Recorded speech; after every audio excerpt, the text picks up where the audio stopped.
Hey, what's up, book lovers? My name is Mariam and welcome back to my channel. Today I'm here with a book talk for First and Then by Emma Mills. For the most part, this book talk will be spoiler free. There are just a few things that I didn't like that I want to elaborate on in a spoilery manner, so when that time comes, I'll make sure to let you guys know so you don't get spoiled if you want to know absolutely nothing about this book. Now, if you've never heard of First and Then before, this is a YA contemporary, and it's a fantastic one. I haven't heard that many people talk about it or review it, but I think it is a great story, and it's now become one of my favorite contemporaries ever. I just really couldn't stop reading it, and I couldn't stop thinking about it after I read it for some reason. Like, it was just so good, and I feel like it doesn't get the appreciation that it deserves. So I'm going to try my absolute best to get as many people as I can to read this book because it's definitely underappreciated and underrated, and I think a lot more people should be picking this book up and reading it. So overall, I gave this book 4 out of 5 stars, and it's about the main character named Devin Tennyson, and she's now a senior in high school. She doesn't really know where her life is heading. She doesn't really know what she wants to do. She's not really that passionate about anything really besides Jane Austen.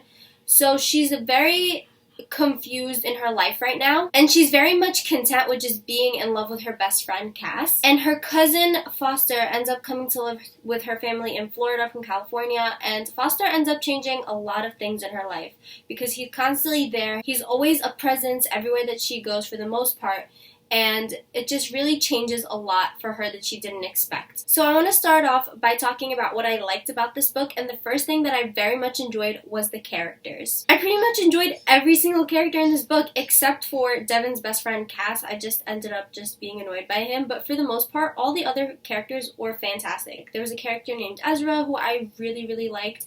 Foster was a cinnamon roll, and he was just the sweetest thing in the entire world. I absolutely adored Foster's personality. It was just like so infectious, and like you just felt it through the pages. He was perfect. Jordan was another fantastic character. There were a lot of great characters in this book, and I really enjoyed Devin's character too, which is not something that I thought I would like, because for the most part I feel like YA contemporary protagonists can be a little annoying, and while Devin had her flaws, I very much could relate to her, and she kind of has like this way with people that like even translates to having a way with the readers. And I really enjoyed that I liked the main character because, you know, you're in her head for the whole entire book. And for the most part, I'm a character-based reader, so that just added a whole lot to my enjoyment of this book. So the next thing that I really enjoyed about this book was the humor. The book was really funny, like surprisingly really funny, where I was laughing out loud. Like, it was hilarious.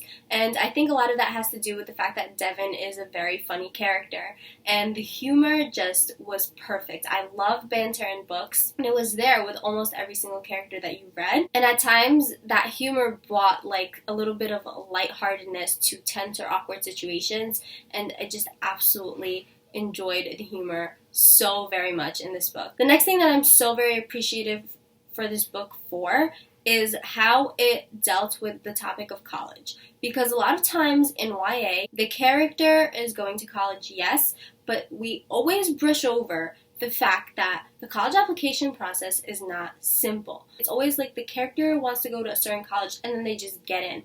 But we never talk about what actually needs to happen for the character to go to college, because in reality, if you really want to get into a top college, you don't just get in based on good grades or whatever. No, you have to work really hard for it. And the way that it was addressed in this book was through the character Rachel, who was just very much embodied a lot of what is needed for a top college acceptance.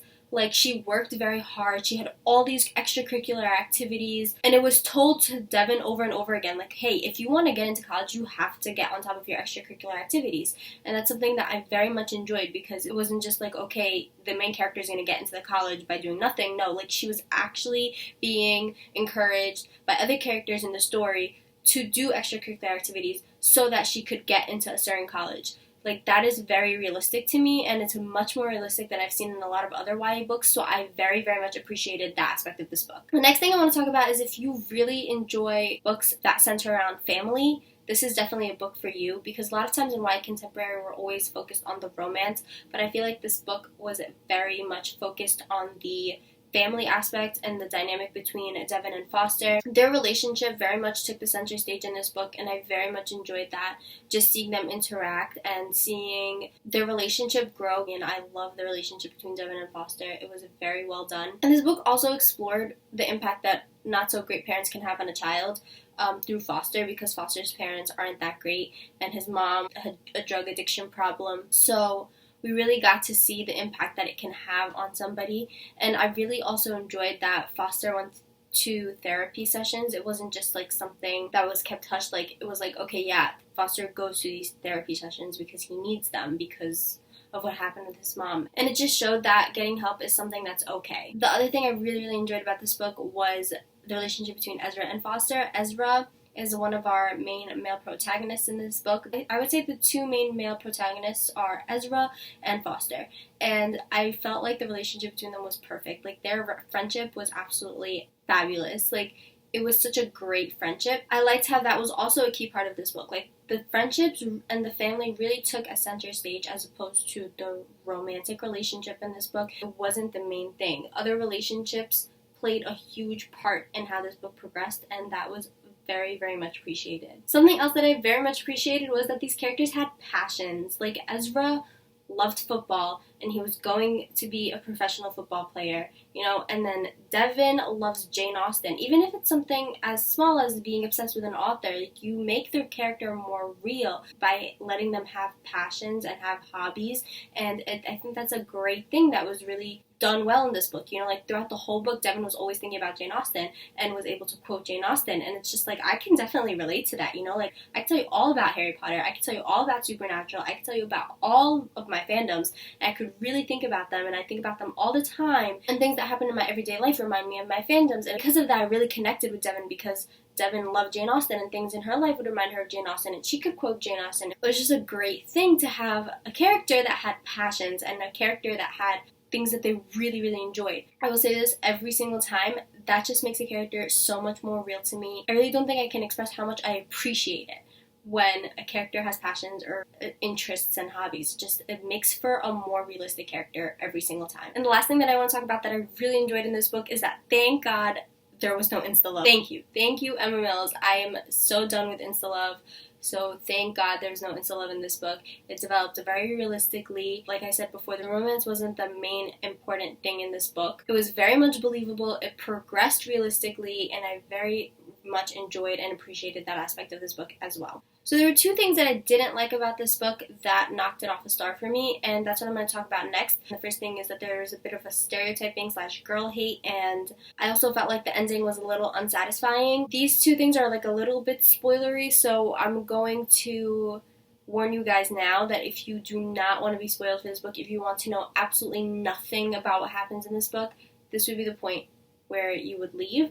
If you want to know, like, literally absolutely nothing. Like, I don't really think you can get spoiled that much, but if you want to just go into this book knowing only the non-spoilery stuff that I've told you before, this would be the point where you would stop watching. So with that, goodbye non-spoilery people. Okay, I'm assuming you guys have read this book if you're still watching this video. The first thing, the girl hate and stereotyping, that's the one thing, like, I didn't like about Devin's personality, where she assumes that if a girl is pretty, then that's all that there is to her. You know, like, that kind of girl hate, like, I didn't like it. Like, we have enough people stereotyping us like that as it is.